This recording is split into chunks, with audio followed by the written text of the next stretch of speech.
Le damos la bienvenida a la doctora en Ingeniería Mecánica y Mecatrónica, la ingeniera Viviana Posada Pérez, quien actualmente es investigadora postdoctoral en el Departamento de Ingeniería Nuclear Ken and Mary Alice Rinkitts de la Universidad Estatal de Pensilvania, Penn State. Amablemente nos ha preparado una conferencia titulada Del nano al macro, explorando el impacto de las nanoestructuras en la medicina. Bienvenida, doctora. Muchas gracias por su participación. Muchas gracias, Claudia, por presentarme. Entonces, voy a comenzar con mi presentación. Como ya hablamos del título, se llama El nano a macro, explorando el impacto de las nanoestructuras en la medicina. Yo trabajo en el Departamento de Ingeniería Nuclear de la Universidad Estatal de Pensilvania. Mi contacto, pues si en algún momento me quieren hablar. Y primero entonces voy a empezar a hablar de mi trayectoria. Esta es la pequeña Viviana cuando estaba en la universidad en el 2011. Esta pequeña Viviana le gustaba, se fue por el lado como de programación, desarrollo de software, análisis de señales y de imágenes. Eso fue como las selectivas, lo que yo fui escogiendo en mi carrera. Incluso hablé con un neurólogo del Neurológico de Antioquia y habíamos armado todo un plan para hacer mi práctica profesional en procesamiento de imágenes de epilepsia. Pero siendo noviembre, ya final del año, este señor neurólogo consiguió una práctica en Brasil y yo me vi a final del año, cuando ya todos estaban ubicados, buscando práctica otra vez. En paralelo, se aprobaban los recursos para contratar un practicante en el Hospital San Vicente, en el Banco de Tejidos y Terapia Celular. Entonces, Serendipia se abrió esta convocatoria. Yo participé y entré a trabajar allá al banco y cambió completamente todo este enfoque que yo le había dado a mi carrera durante el pregrado.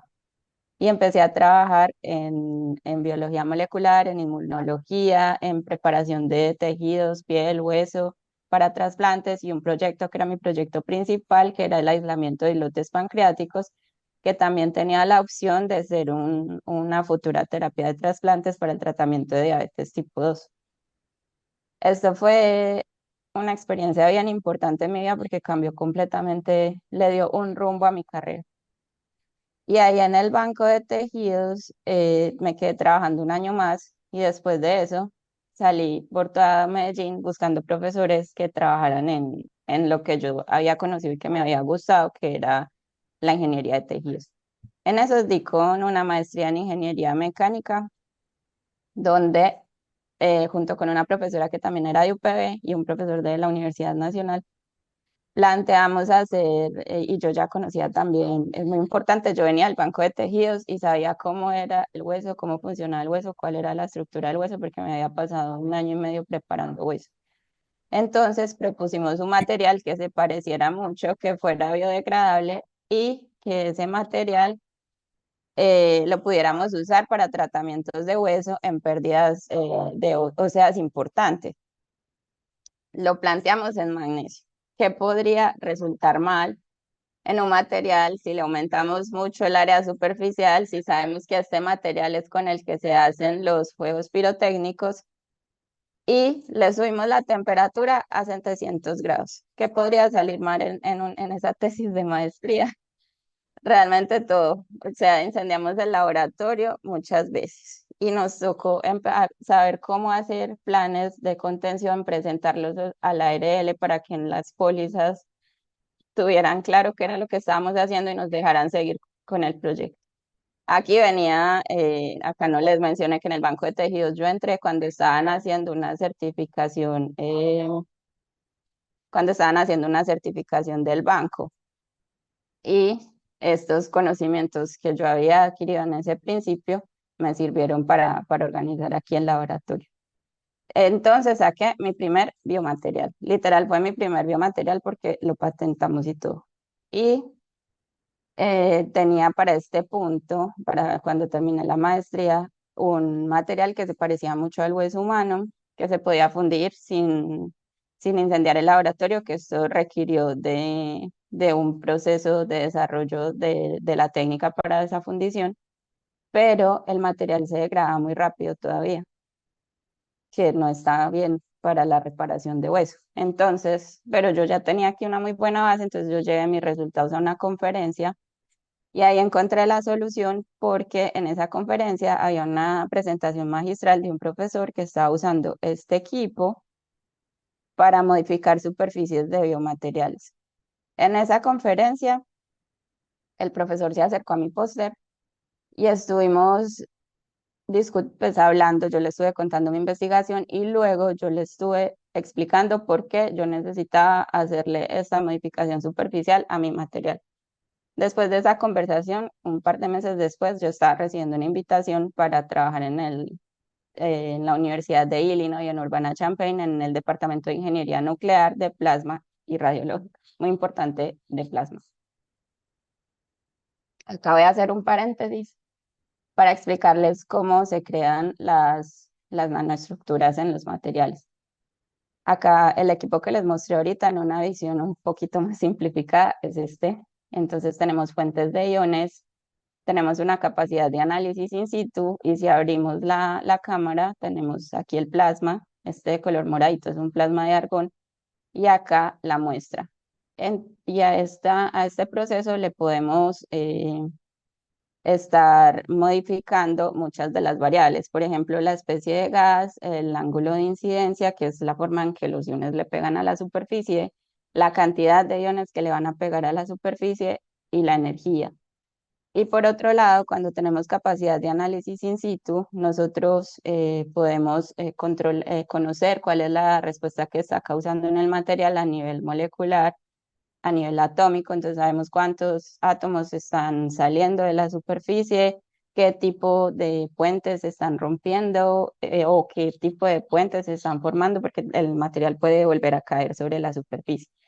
En una escala del desorden al equilibrio, nosotros estamos acá, en la autoorganización. Ahorita les muestro cómo se ven las superficies y van a ver que están autoorganizadas como parte de este proceso.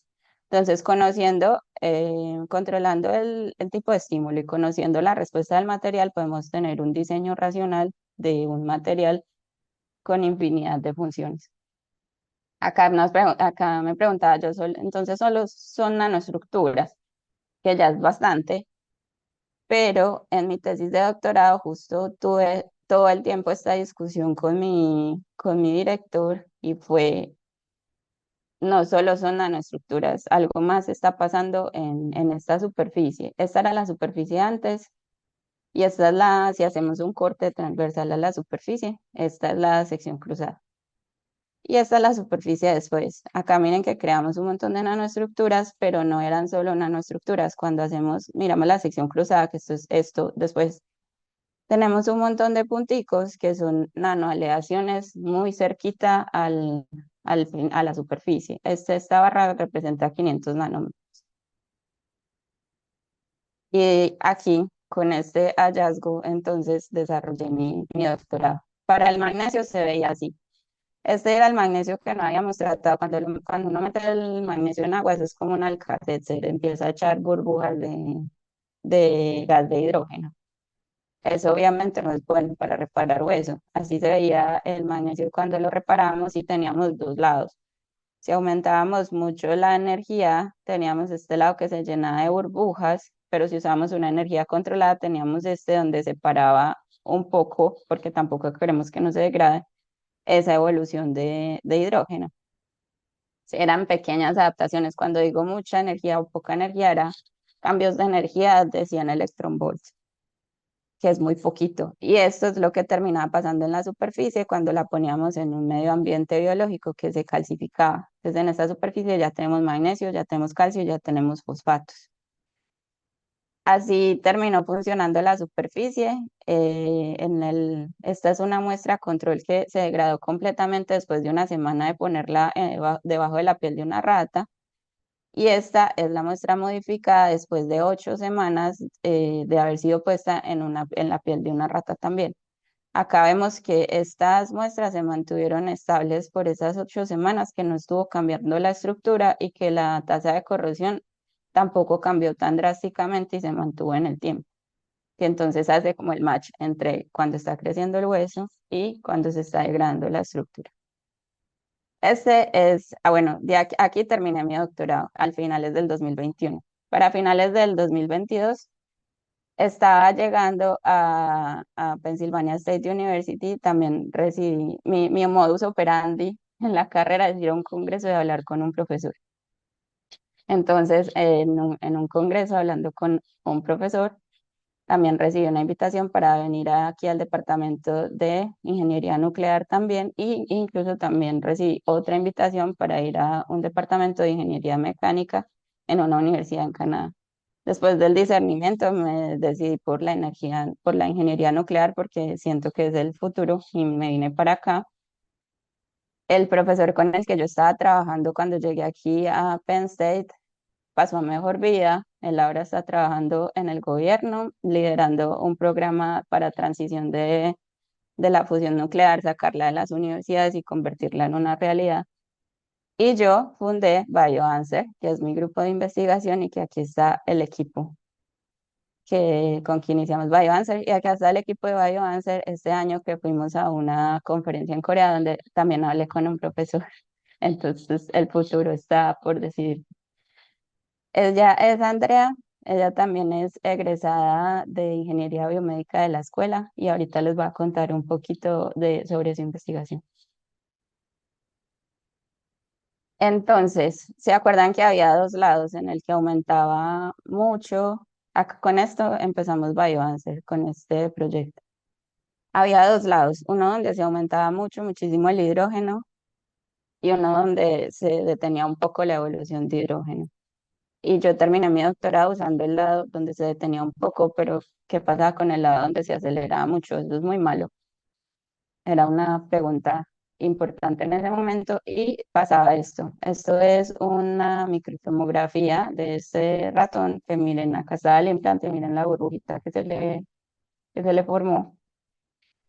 Y este hidrógeno se acumulaba alrededor del implante sin dañar los tejidos y luego se iba difundiendo por los tejidos sin dañarlos.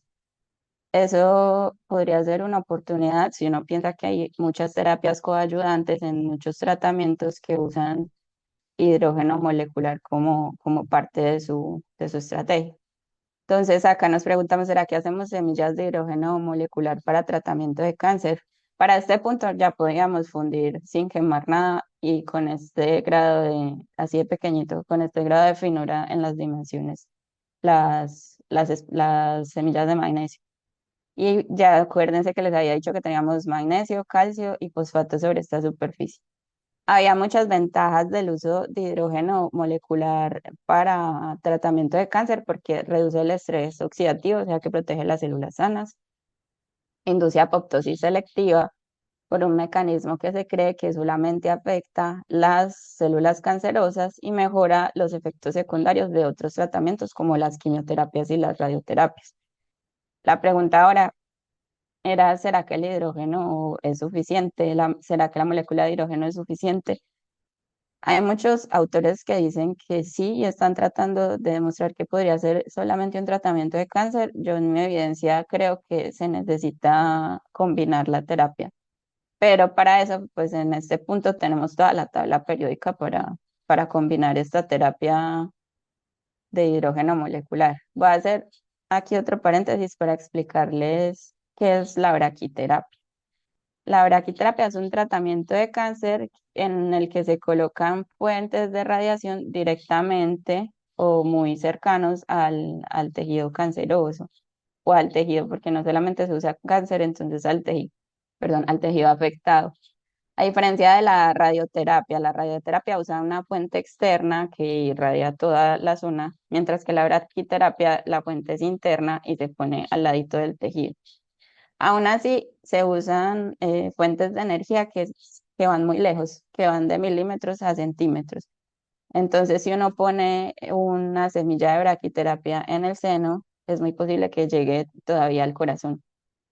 Em, Tiene muchas ventajas comparado con la radioterapia, es en que no es tan invasiva, pero también muchas veces las semillas de braquiterapia se dejan dentro del cuerpo, por ejemplo, en este caso de cáncer de próstata, miren, estas semillas no se retiran, porque esa persona sangraría mucho y sería muy contraproducente para él. Y esto también puede ser una consecuencia para para reconstrucciones después del tratamiento. También requiere de cirugías menores y requiere visitas al aplicador, lo que hace que esta terapia sea muy costosa y que en algunos países ni siquiera sea viable, ni siquiera sea algo que existe. Entonces, volvemos a la tabla periódica. Acuérdense que teníamos magnesio, calcio y por acá el fosfato, que no lo pinté. Pero seguimos bajando entre los materiales que se comportan como el calcio y encontramos el bario y el radio. Y en una conversación justamente con Andrea Mesa, quien también es egresada de IA, nosotras estuvimos pensando en qué tal si hacemos una sustitución con un radioisótopo que es 223 radio y que tiene, que se puede como amarrar en la hidroxiapatita o en las superficies calcificadas en lugar donde debería estar el calcio, porque se parecen mucho en el comportamiento, compartido con el fosfato, que es un radioisótopo. Un radioisótopo es un átomo que tiene el núcleo inestable y él se está descomponiendo hasta volverse más estable. Entonces un radioisótopo empieza siendo radio y termina con un montón de hijas que son radón, paladio, etcétera. Acá tengo estos dos ejemplos de yodo 125 y paladio 10, que son los que se usan más comúnmente en la en las semillas de braquiterapia hoy en día, y ellos emiten radiación gamma, que como les dije, llega más lejos en el tejido, mientras que el radio emite radiación alfa. La radiación alfa es más corta, dura unas micras o unas micras y tiene mucha más energía en este pedacito de terreno que recorre cuando se emite. Entonces, si le ponemos el radio a esta semilla de magnesio, que además evoluciona a hidrógeno, tenemos un tratamiento multimodal que tiene partículas alfa, evolución de hidrógeno. Una semilla que es biodegradable. Entonces, si se pone en el cuerpo en una sola operación, se va a ir, va a desaparecer del cuerpo después de que termina su función. El radio decae en 11,4 días, entonces vamos a tener un tratamiento durante este tiempo y se puede hacer una sola inserción. Por ejemplo, en el cáncer de seno se retira el tumor, queda la cama donde vivía antes el tumor, que luego se llama lumpectomía, y se podrían poner ahí las semillas de magnesio. Este proyecto está en progreso, tenemos muy buenos resultados, pero tenemos ya como mensajes para llevarnos a casa. Y es que tenemos procesos celulares muy importantes que llevan lugar a la nanoescala. Este video lo tomamos en Bioanswer y vemos la destrucción de un tumor cuando lo exponemos a semillas de hidrógeno. Y este video es de una referencia, pero es muy claro para mirar cómo es la apoptosis, que es esta muerte controlada de las células donde ellas mismas se destruyen para que sea más fácil para el sistema inmune fagocitarlas. Miren las burbujitas. Y esto está ocurriendo también por un estímulo con moléculas de hidrógeno. Entonces miren que son procesos moleculares que se desarrollan en nanoescala. Y por eso acá pongo esta escala de referencia. Yo, si han visto pues, en lo que les he contado, yo empecé mi carrera aquí, en los tejidos, empecé en LOMAC y me fui yendo por acá y ya voy por aquí, en las moléculas. Esta es la superficie de mi tesis de doctorado. Y miren cómo, les había dicho que les iba a mostrar cómo era de autoorganizada, miren cómo es de autoorganizada. Pero miren la cantidad de procesos que están ocurriendo a este nivel es que las células hablan. Lo nano es el nivel de la conversación del origen de la vida, porque es las citoquinas, el intercambio de las proteínas, el ADN, todos ellos están en nanoescala.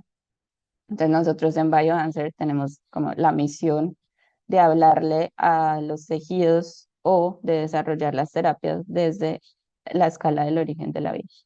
Acá hay una colección de nanoestructuras que hemos desarrollado en mi grupo em, en diferentes materiales, no solamente en magnesio. Acá tenemos estos nanogroups que son parte de la tesis de Andrea, Los nanopilares que hemos visto que tienen propiedades antibacteriales, los hemos hecho en quitosan, más que todo en soft polymers.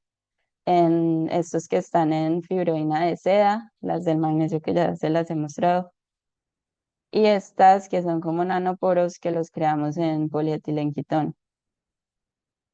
Y les voy a empezar a mostrar ejemplos de qué se puede hacer desde esa conversación en nanoscala. Por ejemplo, estas que son diferentes topografías en quitosan, encontramos que tienen propiedades antibacteriales y que las mismas superficies son capaces de alinear células de, por ejemplo, para casos de reparación de tejidos o heridas. Entonces, miren acá en los colores, desde lo más colorido hasta un solo color, cómo las células se van alineando según el tipo de tratamiento que le hayamos hecho a la superficie.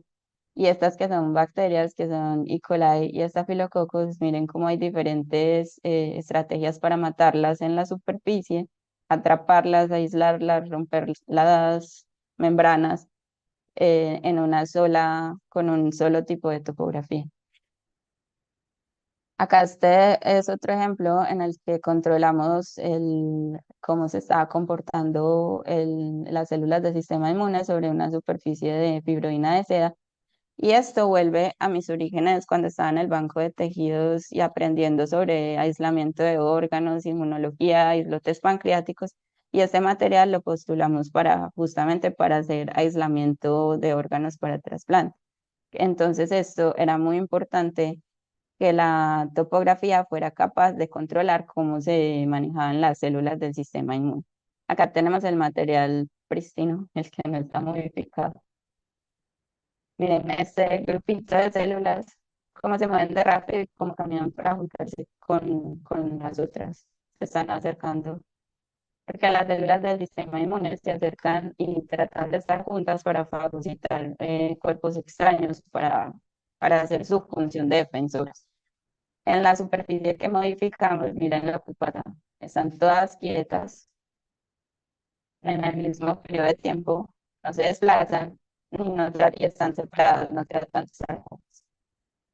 Cuando nosotros hicimos, esta es una célula, aquí está el núcleo, aquí están las membranas. Si uno mira con mucho detalle, logra ver hasta las mitocondrias. Y acá está la nanotopografía. Entonces, miren cómo es de grande la célula y cómo es de pequeña la nanotopografía, pero si nos acercamos, vemos que sí hay modificaciones sobre la membrana de la célula y que sí hay conversación en esa pequeña escala entre la superficie y la célula. Y luego estábamos preguntándonos por qué se están quedando ahí quietas las células y parece ser que está como muy deliciosa la superficie, están ahí ocupadas fagocitándolas. Acá está entonces Andrea, ella es egresada de ella, y acá están las superficies de su tesis. Ella está haciendo modificaciones de titanio y está entendiendo desde todo el camino, desde que la célula se encuentra con el estímulo mecánico hasta que ese estímulo mecánico se procesa en el núcleo, qué es lo que está pasando ahí, cuál es esa conversación que está sucediendo entre la célula y la superficie con el fin de promover un crecimiento más rápido de hueso, una integración más rápida del hueso con un implante, por ejemplo, en este caso, que es un tornillo para fusión espinal. En este caso, entonces, se quiere tener un implante, una gran integración implante-tejido, se quiere y sobre todo conocer cómo está sucediendo esa integración para poder hacer lo que dijimos antes, que es el diseño racional del material. Y luego queremos hacer inhibición de crecimientos de biofilmes de bacterias y tener la doble función de que sea bueno para el tejido y que inhiba el crecimiento de bacterias en esa superficie. Y eso es lo que tenían para mostrarles. Muchas gracias a todos. Acá está de nuevo mi contacto por si quieren comunicarse conmigo. Viviana, muchísimas gracias. Qué buena conferencia, muy divertida. Lo haces ver como una montaña rusa. Eh, Eso de que se incendiaba el laboratorio, ya te imaginaba en átomos volando. Bueno. Miremos a ver si hay alguna pregunta, chicos, las preguntas. Esperemos un momentico mientras se animan. No veo acá preguntas. Todavía no veo preguntas. Pero bueno, yo sí te quiero preguntar una cosa. Bueno, quiero hacerte, tú decías que la pequeña Viviana realmente siempre ha sido la gran Viviana, sino que no lo veías hace algunos años, no lo veías, pero ahí estaba toda tu grandeza y la has sabido desarrollar muy bien. Felicitaciones. Gracias. Bueno, Justo está en esa foto se ve cómo hemos cambiado la universidad y yo. sí, sí, ahí estaba, yo no estaba en esa época en la universidad, entonces yo tratando de revivir, ahí faltaban muchas cosas, pues ese solamente Creo estaba. que ese parqueadero ya no está, si no Sí. estoy mal. Sí, sí, sí. Bueno, muy bien. Viviana, ¿cuándo fue que te graduaste? En el 2012. ¿Y tú qué recuerdas de cómo fue el paso por la universidad? Eh, ¿cómo era el día al día en la universidad? Pero ¿cómo te sentías tú? ¿Tú creías que eras capaz o era algo muy difícil? ¿O cómo fue esos años en la universidad? Está complicado, sí. Había días muy buenos cuando nos funcionaba el proyecto integrador y decíamos, sí, el de aquí soy, esto es lo mío. Y había días difíciles donde no, pues donde era complicado. Yo vivía muy lejos y si vieron mi fotico en moto, yo recorría 1 hora para llegar a la universidad en mi moto y hacía mucho frío y las clases eran muy tempranas. Y aún así era mucha la ilusión.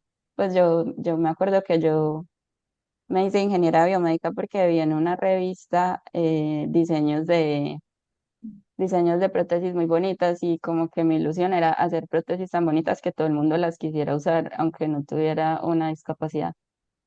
Luego cuando entré a la carrera, no que a mí me gustara la programación y luego cuando salí de la carrera, que no que a mí me gustara la ingeniería de tejido. ¿Cierto? Pero recuerdo con mucho cariño mis épocas en la universidad y recuerdo mucho también a mis amigos. Tuve grandes amigos en la universidad, nos hacíamos en la manguita cruzando a la ardilla y los días que había solecitos nos sentábamos a estudiar por allá en las mesitas, recuerdo eso con mucho cariño. Y también nombro mucho a Andrea porque ella me la encontré acá de casualidad. Hoy en día estoy ayudándolas a terminar ya su tesis de doctorado. Estamos trabajando en esto, pero muchas cosas de nuestras conversaciones es como, ay, ¿te acuerdas cuando aguantábamos solecito ya en la escuela yendo para la ardilla? Sí, esos lazos, esos nexos hay que aprovecharlos porque muy posiblemente serán para toda la vida. Sí. El tiempo en que uno pasa en la universidad es un tiempo que lo marca definitivamente. ¿Qué le aconsejarías a los estudiantes como lo infaltable? Vean, pónganle cuidado a esto te va a servir para toda la vida, pues, ¿qué es lo que tú dices? ¿O qué para ti fue crucial para llegar hasta donde estás? Una cosa es que yo escuché una vez que uno solamente recibe 12% de rechazos en la vida. Entonces, gástense ese 12%. Bueno, pues si vieron mi modus operandi es ir a hablar con un profesor en un congreso. Y así me he movido de un lugar a otro realmente. Y también ha pasado que voy y hablo y no pasa nada. Pues gástense el 12%, pregunten, intenten y no tengan miedo a que no les contesten, a que les contesten con un no, pues habrá una siguiente vez, pero hagan. Y otra que yo le digo mucho a mis estudiantes es los resultados negativos también son resultados, también son valorados y también se publican. Los resultados negativos también son importantes, entonces tampoco les dé miedo a que no les dé. Las hipótesis, miren, en mi tesis había el lado que se evolucionaba un montón de hidrógeno que no servía para nada en hueso y ese fue el lado que yo descubrí primero. Entonces yo lo veía como hasta acá llegó esto, como una angustia.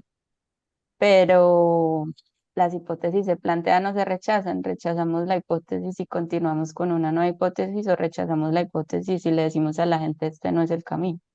O rechazamos la hipótesis y nos dimos cuenta que podemos encontrar aquí una terapia para cáncer. No hay que tener miedo a los resultados negativos y los resultados negativos sí se publican, sí salen en Nature, sí salen en Science. ¿sí? Definitivamente sí. Si uno no sabe por dónde no es, tampoco va a aprender por dónde es. Sí, exactamente. Y alguien tiene que ayudarla. Pues si ya recorriste este camino y ya sabes que por ahí no es porque no se lo dices a todo el mundo.